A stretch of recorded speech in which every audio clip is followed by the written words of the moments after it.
तो दोस्तों, ये कहानी दिल्ली की सबसे अमीर और खूबसूरत औरत, जिसके पति ने उसे 6 साल से छुआ तक नहीं था, और एक कबाड़ी की है। ये कहानी आपको बहुत पसंद आएगी, इसीलिए इस कहानी को पूरा सुनिएगा।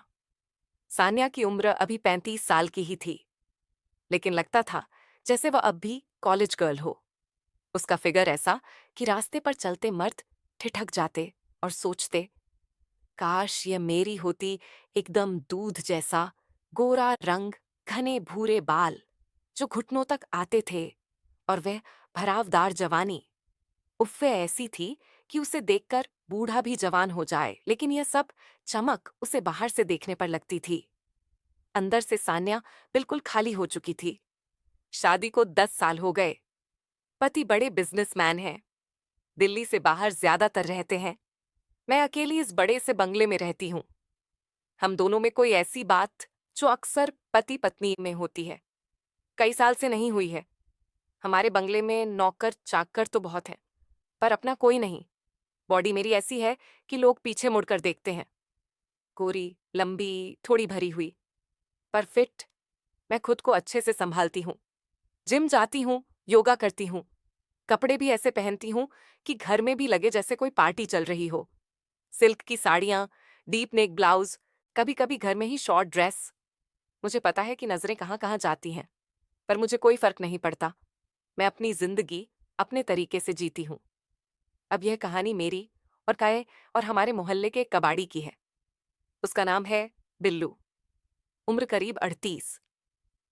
मैं घर की छत पर शाम के थी। नीचे गार्डन में माली काम कर रहा था, पर ऊपर सिर्फ मैं थी। हवा चल रही थी। मैंने हल्की सी साटन की नाइट गाउन पहनी थी जो हवा में उड़ रही थी। तभी नीचे से आवाज आई, मेम साहब, मेम साहब। मैंने झांक कर देखा। बिल्लू नीचे खड़ा था। उसके हाथ में पुराना लोहे का एक बड़ा पंखा था। बोला, मेम साहब, आपके यहाँ पुराना सामान निकला है क्या? अखबार, बोतलें, लोहा पीतल, कुछ भी। मैं ऊपर से ही बोली, हाँ है ना, नौकरों से पूछ लो। पर वो बोला, मेम साहब आप खुद देख लो ना, अच्छा रेट दूंगा। मुझे नहीं पता क्यों मैं नीचे उतर आई। गाउन हवा में लहरा रहा था। मैंने सोचा, चलो थोड़ा टाइम पास हो जाएगा। मैं उसके साथ गोदाम की तरफ चल दी, जहां नौकरों ने पुराना सामान रखा था। बिल्लू आगे आगे चल रहा था। मैं पीछे उसकी कमीज पीठ से चिपकी हुई थी। पसीने से मसल्स साफ दिख रहे थे। मैं मन ही मन सोच रही थी, कितना ताकतवर लगता है ये आदमी। गोदाम में पहुंचे। वहां ढेर सारा कबाड़ पड़ा था। पुराने फर्नीचर, लोहे की रोड्स, बोतलें, अखबार के बंडल। बिल्लू ने एक बड़ा सा लोहे का बॉक्स उठाया और बोला, मेम साहब ये देखो, इसमें पुरानी चाबियां हैं, शायद आपके काम की हो।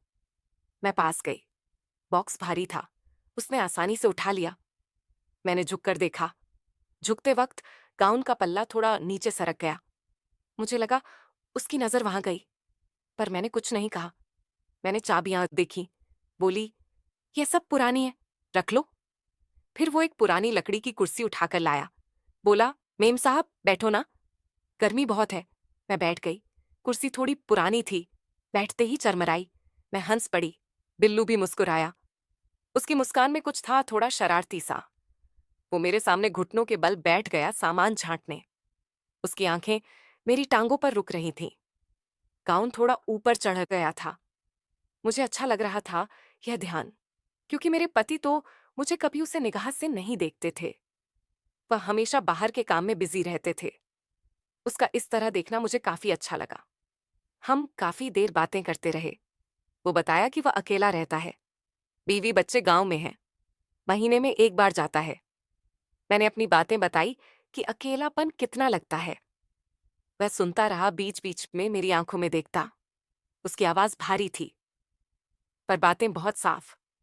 फिर उसने एक पुरानी पीतल की सुराही दिखाई। बोला, मेम साहब यह बहुत कीमती है, पुराने जमाने की। मैंने छूकर देखी, ठंडी थी। बोली, यह तो बहुत भारी है। वो हंसा। मेम साहब भारी चीजें उठाने की आदत है मुझे। मैंने भी हंसकर कहा, हाँ दिख तो रहा है। बातें चलती रहीं। धीरे धीरे शाम हो गई। मैं उठी तो बोली, अच्छा बिल्लू, अब चलती हूँ। जो सामान लेना है ले लो, पैसा बाद में दे दूंगी, वो बोला। मेम साहब, पैसा क्या रखा है? आपका सामान मेरे लिए कीमती है। मैं मुस्कुराई और घर चली आई। रात को बिस्तर पर लेटे हुए सोच रही थी। कितना अजीब लगा, आज इतने दिन से देखती थी उसे, पर आज पहली बार बात हुई। उसकी आंखें याद आ रही थीं। अगले कुछ दिन वो रोज आने लगा, कभी अखबार लेने, कभी कभी बोतलें, कभी पुरानी मैगजीन। हर बार मैं खुद ही बाहर निकल जाती। नौकरों को बोल देती कि मैं संभाल लूंगी। हम गोदाम में बैठते, बातें करते। वो मुझे पुरानी चीजों की कहानियां सुनाता। यह सुराही किसी राजा की थी, यह लैंप किसी हवेली से आया। मैं सुनती रहती। उसकी आवाज में एक अजीब सी कशिश थी। एक दिन उसने एक पुराना ग्रामोफोन निकाला। बोला, मेम साहब, ये चलता है अभी भी। मैंने कहा, बजाकर दिखाओ। उसने बजाया।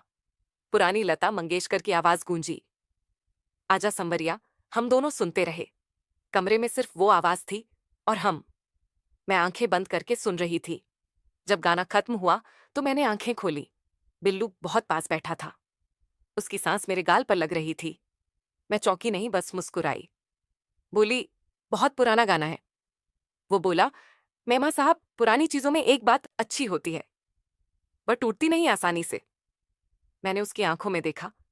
कुछ पल हम ऐसे ही देखते रहे। फिर मैं उठी और बोली, चलो अब घर चलना चाहिए। उसके बाद भी वह आता रहा।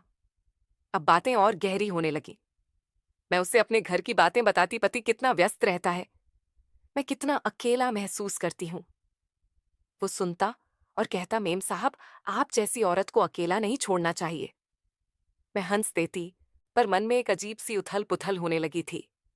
उसकी नजरें, उसका पास आना, उसकी भारी आवाज, सब कुछ एक तनाव पैदा कर रहा था। एक दिन उसने मुझे एक पुरानी चांदी की पायल दिखाई। बोली, मेम साहब, ये आपके पैर में बहुत अच्छी लगेगी। मैंने हंसकर कहा, पायल तो मैं पहनती नहीं। वो बोला, ट्राई करके देखो ना। मैंने सोचा, चलो मजाक ही है। मैंने पैर आगे किया। उसने घुटने टेक कर पायल मेरे पैर में डाली। उसके हाथ मेरे पैर को छू रहे थे। उंगलियां गर्म थीं। मैंने सांस रोकी। वो धीरे धीरे पायल बांध रहा था। उसका चेहरा मेरे पैर के बहुत पास था। मुझे लगा अब कुछ हो जाएगा, पर उसने बस पायल बांधकर पीछे हट गया और बोला, देखो कितनी सुंदर लग रही है।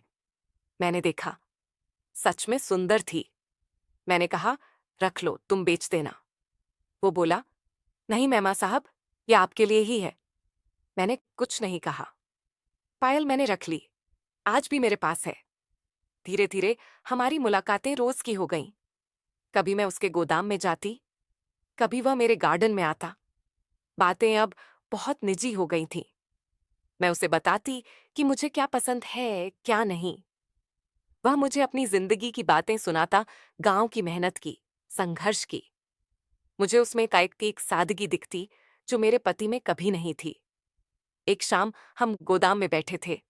बाहर हल्की हल्की ठंड शुरू हो गई थी। मैंने शॉल ओढ़ रखी थी। बिल्लू ने एक पुराना अंगीठी निकाला और जलाया। हम उसके पास बैठे गर्म हो रहे थे। बातें चल रही थीं। तभी उसने कहा, मेम साहब, आप बहुत अच्छी हैं। मैंने कभी सोचा भी नहीं था कि मेरे जैसे आदमी से कोई ऐसा बोलेगा। मैंने कहा, बिल्लू, इंसान इंसान होता है, पैसा स्टेटस क्या रखा है। वो चुप रहा। फिर बोला, मेम साहब, मैं आपसे एक बात कहना चाहता हूं। मेरा दिल तेज धड़कने लगा। मुझे लगा अब वो कहेगा जो मैं कई दिनों से महसूस कर रही थी। मैंने कहा, बोलो। वो बोला, मेम साहब, मैं आपके यहाँ का सारा पुराना सामान मुफ्त में ले जाया करूंगा। आप बस मुझे इतना ही कहती रहो। मैं हंस पड़ी। बोली, पागल हो गए हो, ऐसा थोड़े होता है। पर उसने गंभीरता से कहा, मेम साहब, आपके साथ बैठकर बात करना मेरे लिए सबसे बड़ा इनाम है। उस दिन मैं घर आई तो बहुत देर तक सोचती रही, यह आदमी क्या चाहता है? प्यार, पैसा या सच में सिर्फ दोस्ती? मुझे समझ नहीं आ रहा था, पर मुझे अच्छा लग रहा था या कशमकश। फिर एक दिन कुछ ऐसा हुआ जो सब बदल गया। मैं गोदाम में गई थी। बिल्लू कुछ परेशान सा था। मैंने पूछा, क्या हुआ? वो बोला, मेमा साहब, मेरी माँ गांव में बहुत बीमार है। पैसे नहीं है इलाज के? मैंने कहा, कितने पैसे चाहिए? वो बोला, लाख 1.5 लाख। मैंने बिना सोचे कहा, मैं दे दूंगी। वो चौंका, बोला, मेम साहब इतने पैसे? मैं बोली, हाँ तुमने मेरे लिए इतना किया है। उसने मेरे पैर छू लिए, बोला, मेम साहब आप देवी हो। मैंने उसे उठाया, बोली, ऐसा मत करो। उस दिन मैंने पैसे दिए। वो गांव चला गया। 2 हफ्ते बाद लौटा। माँ ठीक हो गई थी। वो मेरे पास आया और बोला, मेम साहब मैं जिंदगी भर आपका एहसान नहीं भूलूंगा। मैंने कहा, एहसान क्या? बस खुश रहो। उसके बाद हमारी बातें और गहरी हो गईं। अब वह मुझे अपनी हर बात बताता, मैं उसे अपनी हर बात। हम एक दूसरे के सबसे करीब बन गए थे, पर कभी उस रेखा को पार नहीं किया जो दोस्ती और कुछ और के बीच होती है। आज कई महीने हो गए। बिल्लू अब सिर्फ कबाड़ी नहीं, मेरा सबसे अच्छा दोस्त है। वो मेरे घर आता है, चाय पीता है, बातें करता है। मैं उसके गोदाम में जाती हूँ, पुरानी चीजें देखती हूँ।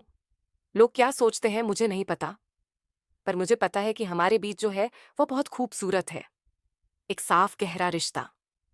बिल्लू ने मुझे सिखाया कि जिंदगी में सबसे कीमती चीजें पैसे से नहीं खरीदी जाती, और मैंने उसे सिखाया कि अमीरी सिर्फ बैंक बैलेंस में नहीं होती। आज भी जब वह आता है, हम घंटों बैठकर बातें करते हैं, हंसते हैं, पुरानी यादें ताजा करते हैं। और मैं जानती हूं कि यह रिश्ता हमेशा ऐसा ही रहेगा, सारमा, और बहुत खास। बस यही थी मेरी और बिल्लू की कहानी। अगर तुम्हें अच्छी लगी तो मुस्कुरा देना, और अगर नहीं लगी तो भी मुस्कुरा देना, क्योंकि जिंदगी में मुस्कान सबसे सस्ती और सबसे कीमती चीज है। धन्यवाद। एक दिन सान्या और बिल्लू गोदाम में बैठे पुरानी यादें ताजा कर रहे थे। बाहर बारिश हो रही थी, अंगीठी जल रही थी, और माहौल वैसा ही शांत गहरा था जैसा हमेशा होता था। बिल्लू अचानक चुप हो गया। उसने एक पुराना लकड़ियों का छोटा सा डिब्बा निकाला जो धूल से ढका हुआ था। बोला, मेम साहब यह मैंने कई साल पहले एक हवेली के कबाड़ से लिया था। अंदर कुछ पुराने कागजात और फोटो हैं। आज पता नहीं क्यों खोलने का मन किया। सान्या ने मुस्कुराकर डिब्बा लिया और खोला। अंदर कुछ पीली पड़ चुकी तस्वीरें थीं। उसने पहली फोटो उठाई। एक नवविवाहित जोड़ा दुल्हन, बेहद खूबसूरत, दूध जैसी गोरी, घने भूरे बाल, ठीक वैसी ही जैसी सानिया बचपन में थी। दूल्हा एक जवान, सांवला, ताकतवर लड़का, जिसकी आंखें बिल्कुल बिल्लू जैसी तेज थीं। सानिया की सांस रुक गई। उसने फोटो पलटा। पीछे हाथ से लिखा था, राकेश और संगीता, शादी की तारीख 15 मार्च 1990। राकेश, वो नाम सान्या के पति का असली नाम था, जिसे वह बिजनेस के बाद कभी इस्तेमाल नहीं करता था। और संगीता सान्या की मां का नाम था, जो सान्या सिर्फ 5 साल की थी तब एक कार एक्सीडेंट में मर गई थी। पिता ने कभी दूसरी शादी नहीं की और सान्या को अकेले पाला। सान्या ने कांपते हाथों से बिल्लू की तरफ देखा। बिल्लू भी फोटो देख रहा था। उसका चेहरा सफेद पड़ गया था। ये ये मेरी मां है, सान्या की आवाज फटी। और ये मेरे पापा। बिल्लू ने सिर झुका लिया। उसकी आंखें नम थीं। धीरे से बोला, मेम साहब, नहीं बहन, मैं राकेश का पहला बेटा हूं। गांव में पैदा हुआ था, मां के साथ रहता था। जब मैं 8 साल का था, पिताजी दिल्ली